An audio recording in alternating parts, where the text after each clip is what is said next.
Olha, mesmo antes de eu abrir para os debatedores aqui, já estava instaurada aqui uma discussão aqui entre os nossos queridos debatedores. O bispo Paulo, por exemplo, ele disse que nunca deixou de pagar imposto. Bispo, por favor, sua opinião. Eu preciso entender certinho do que está falando essa matéria, né? Porque se fala do imposto de renda, eu sou clérigo há 30... Eu comecei oficialmente quando saí do seminário, em novembro de 1991. Nem sei quantos anos é. Faz as contas. 32 anos. 32 anos. Novembro de 1991. E há 32 anos eu nunca deixei de pagar imposto de renda. Só quando eu recebia muito pouco que eu era isento. Mas a maior parte desses anos todos... 36, né? 33 anos. A maior parte desses 33 anos eu paguei imposto de renda todos os anos. Né? Então, eu não sei da onde, que imposto é esse. A igreja, sim, ela é isenta de IPTU. Algumas conseguem PVA, muito difícil, eu nunca consegui. Eu pago IPVA da ONG, para você ter uma ideia. É bastante, a frota é grande, chega a pagar mais de 25 mil por ano de IPVA. Então, eu não sei do que ele está querendo onerar. Se é a questão da folha de pagamento, sim, as igrejas grandes, que são muito poucas igrejas grandes, a maior parte das igrejas hoje, elas são pequenas, né? Elas são pequenas, mas existem os grandes ministérios, como a Assembleia de Deus, a Igreja Universal do Reino de Deus e outras igrejas quadrangular, do Evangelho quadrangular. Essas igrejas, elas têm uma folha de pagamento, né, com milhares de pastores, obreiros, cada uma tem um CNPJ, às vezes tem 50, 60, como o caso da Igreja Evangelho quadrangular, se não me engano, ela ostenta mais de 10 mil CNPJs, né? Bem mais. Então, desculpa, bispo. A quadrangular? Sim, filiais. A quadrangular só tem um CNPJ ela tem um no Brasil inteiro. Sim, um CNPJ único com não sei quantas mil filiais. Vai né? repassando. Quantas mil? Tanto é que estourou. Tanto é que estourou. Não, é porque a filial 0001, 0002, 0003. Todas usam o mesmo CNPJ. Eles nunca conseguem limpar esse CNPJ. É muito difícil. Nunca consegue. É um só para o Brasil inteiro. Quando dá um probleminha, por exemplo, de uma água que protestou aqui porque estava fechado. Lá no Rio Grande do Sul. Processo CNPJ. É muito complicado. É muito complicado. Mas, mesmo assim. Mas eu acho que é a única. Eu acho que é a única, assim. As outras, elas têm CNPJ diversos. Mas eu acho que a Igreja Universal também é assim. Então é muito complicado, gente. Não sei do que vai cobrar esse imposto. Porque a gente já paga imposto. Todo mundo paga imposto. Então, eu preciso entender o que é isso. Samuel, por gentileza, se você conseguir, até para o bispo poder entender melhor, se você puder explicar, eu te agradeço e já emita a sua opinião a respeito, por favor. Pois bem, olha, durante o período pré-eleitoral e eleitoral, o Bolsonaro, para querer fazer média com os líderes religiosos, principalmente, né, do segmento evangélico, resolveu dar uma isenção, baixou uma portaria que resultou no que as grandes igrejas, né, os grandes templos religiosos, a exemplo da CGADB, Convenção Geral das Assembleias de Deus do Brasil, onde em qualquer ramal aqui de Porto Velho existe uma congregação da Assembleia de Deus. E aí, conforme tem um caráter indenizatório, né, devido ao apoio que as igrejas evangélicas, todas praticamente, deram ao Bolsonaro nas eleições de 2018, ele fez essa contraprestação para que alguns líderes religiosos, não são todos, um pequeno, né, os grandes, José Wellington de Bezerra, Edir Macedo, R.R. Soares, Valdomiro Santiago, a turma aí da Igreja da Batista Lagoinha do Valadão, o Silas Malafaia, o Samuel Câmara, né, o meu xará, o Silas Câmara, aqui do estado co-irmão do Amazonas, viesse a público e dissesse que o Bolsonaro era o candidato do povo evangélico. Que era o escolhido de Deus e tal, fizeram várias profecias. A profecia, na verdade, era profetada, que resultou na derrota do Bolsonaro no primeiro e segundo turno.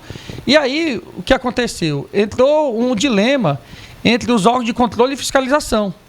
De uma forma unilateral, a Receita Federal, os auditores, que são submetidos a provas e provas de título, entenderam que era nocivo ao erário essa isenção de tributos, que não é para a pequena igreja, é para os grandes né, empreendimentos evangélicos, religiosos e N coisas, que resultou em abrir receita na ordem de 300 milhões de reais, o que equivale a manter aproximadamente 480 mil Bolsas Família ou benefícios sociais na ordem de R$ 685 reais, que é a média paga em todo o território nacional. E aí existe uma ação judicial que tramita, que certamente vai prosperar, que é numa ordem de 177 milhões de reais. A outra fração, que chega em torno de 130 milhões de reais, está na demanda do Tribunal de Contas da União, que ainda não emitiu um parecer, o relator, e, por seguinte, não houve uma decisão do colegiado. E aí criou, né, esse surto psicótico e tal. De forma pragmática, pessoal, o governo Lula e Haddad vai dar isenção agora, vai encaminhar ao Congresso Nacional, dentro do prazo tempestivo, a isenção de 2 salários mínimos, né, aumentou para 1.420 e aí vai para R$ 2.840. A grande maioria dos líderes religiosos que recebem subsídios, salários, proventos, como vocês queiram definir, recebem um quantitativo abaixo de 2 salários mínimos. Então, vocês já estão isentos de pagar imposto. Agora, qual é a grande dificuldade que está tendo?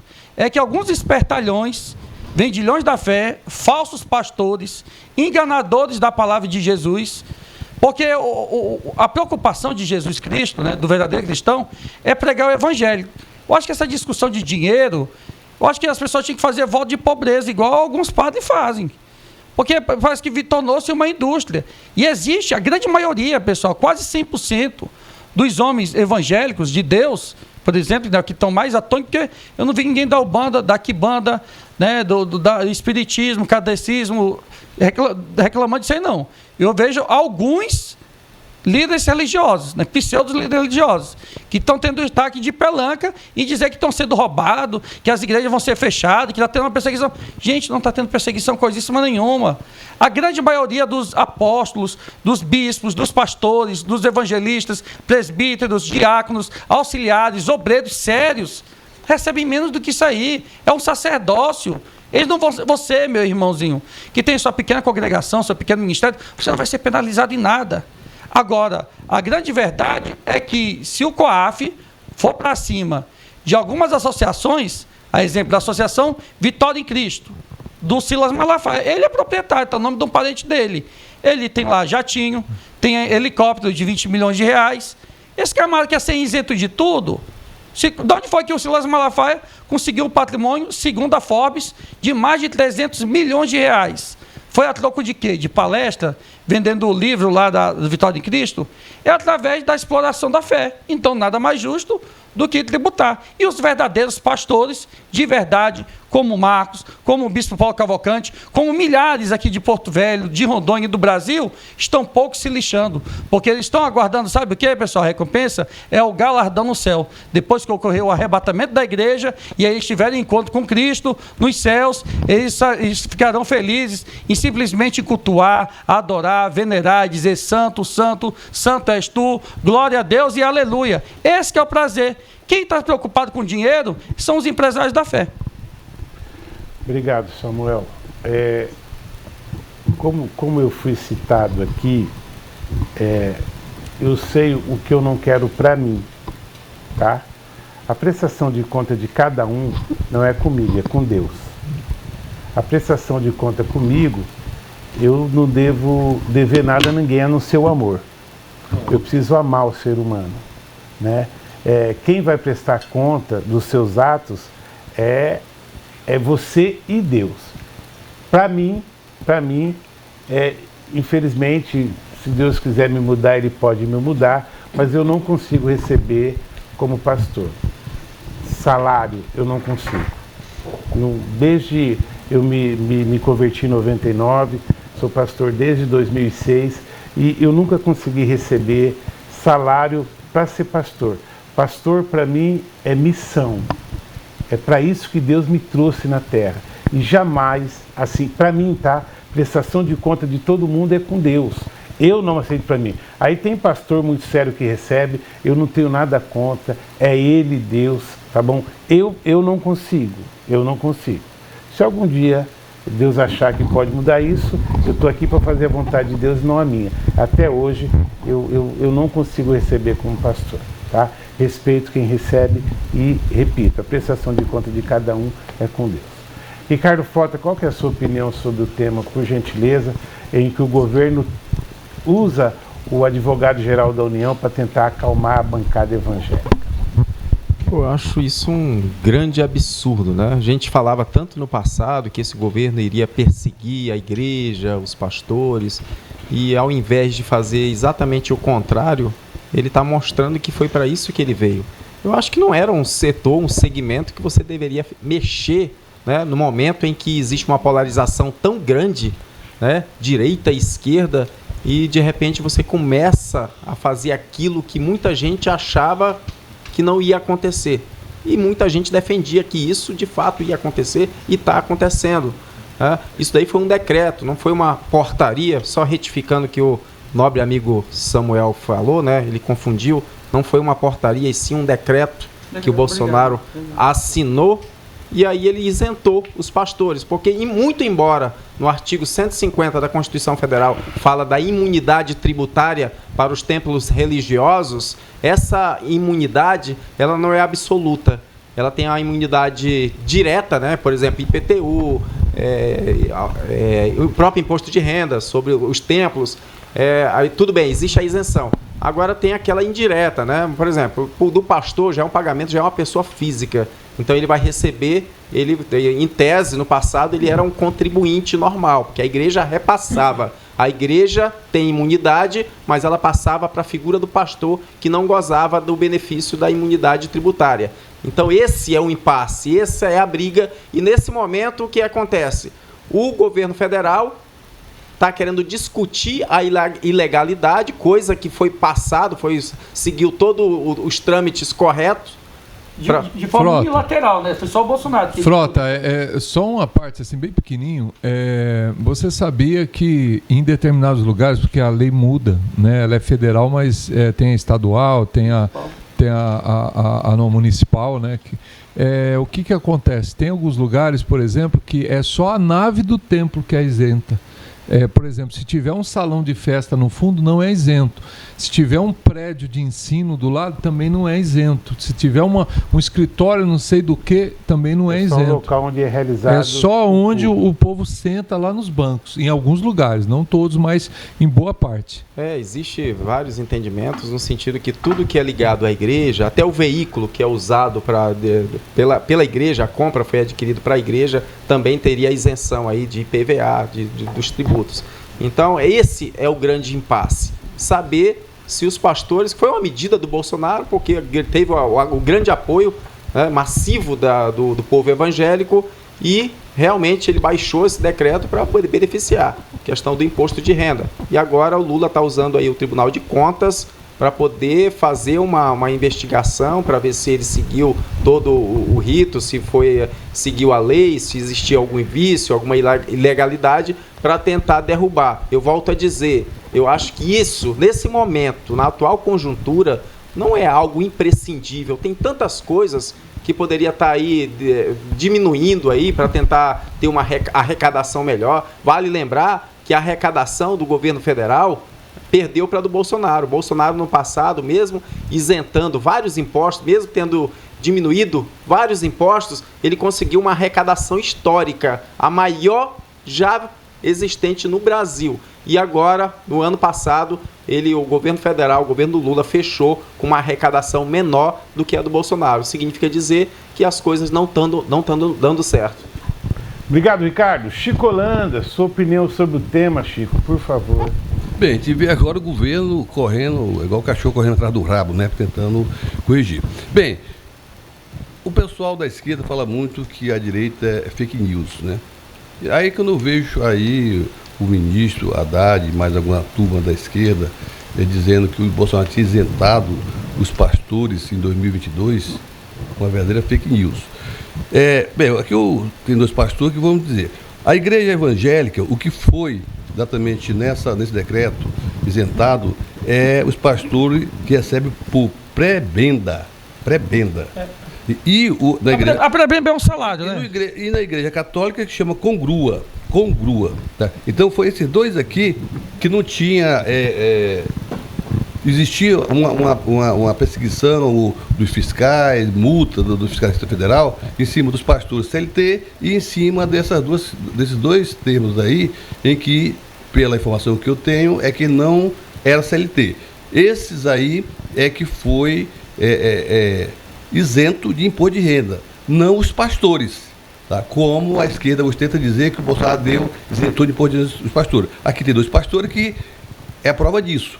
Tá? Eles não foram isentados nada de imposto de renda. Agora, esse provenda aqui, que é da católica, da evangélica, e o da católica é que foi regulamentado em 2022 para não pagar imposto de renda. E aí vem a turma da esquerda querer fazer fazendo fake news, querendo jogar para cima do ex-presidente como se ele tivesse isentado todos os pastores de imposto de renda. Isso não é verdade. Isso nós não podemos aceitar. Agora, concordo, Samuel, em todo e qualquer, isso a parte empresarial, na igreja, no STF, no Congresso, tem pessoas do mal. Tem pessoas que buscam usufruir das brechas ou às vezes mesmo de maneira irregular, de maneira criminosa, deixar de pagar de imposto. Tá? Chico, se você me permitir uma parte, prebenda, se você pegar no dicionário, é o pagamento que se dá para o sacerdote, seja ele católico, espírita, evangélico. Se usa muito na igreja protestante. Padre também usava prebenda, parece que usa um outro termo também, né? Mas prebenda é o pagamento. Então, só que quando você vai registrar lá a saída no livro oficial da igreja, sai, por exemplo, que foi tantos reais de prebenda para o pagamento do pastor fulano de tal. Não é todo pastor que recebe. Eu até admiro muito o comentário aqui do Marcos, né, quando ele comenta que nunca conseguiu receber e tal, aquela coisa. Depende muito da maneira como você exerce seu ministério. Se você sai da sua cidade, você exerce o ministério tempo integral, onde você levanta de manhã e trabalha o dia inteiro na igreja, como eu fiz praticamente 33 anos da minha vida, não tem como. Você tem às vezes a casa pastoral, você tem ali o carro pastoral, você tem essas coisas, e isso é feito, é natural. O pagamento que é feito ao sacerdote, seja ele o padre, seja ele o pastor, seja ele o bispo, seja ele quem for. Isso é a prebenda. Prebenda é o salário que é dado ao pastor pelo trabalho que ele faz. Ele está lá, ele tem horas para prestar, ele presta conta a uma diretoria, existe um vice-presidente, um tesoureiro, um secretário, existe um conselho fiscal. Eu estou falando das igrejas organizadas, eu não estou falando daquelas que não têm organização, daquelas que têm dono. Igreja não tem dono. O dono da igreja, por exemplo, se um dia eu entregar, jubilar, está perto, né? Eu estou com 33 anos já de ministério, está perto de jubilar. Se eu jubilar... Jubilar é quando você aposenta, né? O jubilar é a aposentadoria sacerdotal. Eu não vou pegar as cadeiras, pôr num caminhão, pegar o operário de som, não, porque não é minha. É da comunidade. O pastor que me suceder, ele continua lá. É assim que funciona. E outro fato curioso aqui, só para a gente pegar esse apanhado, que é bom a gente trazer essa informação à população. A gente vê aqui a fala das pessoas que é bem categórica, factual. Agora, um fato interessante, eu acho que até para trazer segurança jurídica ao sacerdote, seja de qual segmento que for, é necessário que se regularize isso. Então, a bancada evangélica tinha que propor, por exemplo, se o governo vai dar isenção de 2 salários mínimos para todo mundo, eu acho que nem precisa a gente discutir essa modulação do mês, se é plebembro, se é vestimento, se é salário, se é subsídio, o que é. Agora, não se pode uma grande igreja, por exemplo, como a CGADB, tirar uma plebemba de 350 mil para o pastor José Wellington ficar... Tu tá entendendo qual é o negócio? Eu acho que cada caso tem que ser analisado. No grosso modo... Tem que ter um limite, né? Tem que ter um limite. Agora, a grosso modo, não é razoável que os showman, né, os outsiders da fé, dependendo de qual segmento evangélico, né, religioso seja, ganham salários multimilionários e não pagam imposto. Isso aí não é... Agora, se a discussão aqui é porque o pastor é assalariado, pessoal, o governo já está dando isenção de 2 salários mínimos para todo mundo. E eu desconheço um pastor que receba uma plebemba em Porto Velho, aqui em especial, que esteja acima de R$ 2.800. Obrigado, Samuel. Quero aproveitar o momento aqui e pedir perdão para o bispo, viu, bispo? Peço perdão ao senhor, não quis ofender ninguém, por favor, né? Mas eu entendi. Mas o que eu quero dizer, a prestação de conta de cada um é com Deus. Eu não posso julgar ninguém, não cabe a mim julgar. Eu tenho que amar. Esse é o meu papel. Eu tenho que amar, entendeu? E eu não tenho nada contra quem recebe. Prestação de conta de cada um é com Deus. E a própria Bíblia diz, né? Todo obreiro é digno do seu salário.